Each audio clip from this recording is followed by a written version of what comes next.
agreeing with what you are saying, that simple method is better sometimes than the complicated method because of parsimony. But we tend to forget that, or maybe we didn't forget, but we know that the journal paper asks for those fancy methods, like you say, it has to be some kind of positive result so that we get into the competition game. So, yeah. Well, you know, John Pierce said it, glamour and deceit. Okay, so glamour is an important factor, that people feel they have to play the buzzword bingo of figuring out what are, you know, the most searched for methodological terms. And I know you guys had Joshua Bengio speaking about deep learning. That's definitely, like, you know, the buzzword bingo term of 2016, there's no question. And maybe there's a there. That's not what I'm commenting on, but the larger phenomenon is that time and again, the glamour of being the anointed by buzzword bingo has not worked out. I just have, take the chair, the prerogative of the session. How would you change the tenure review process that today has become more numeric with all sorts of citation indices and so on?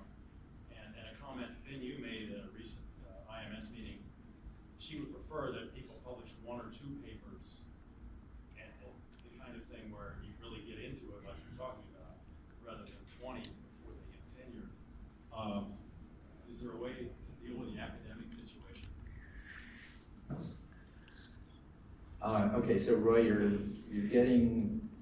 you're asking how to change universities. So, you know, the academic enterprise, it's like 700 years old in more or less its current form.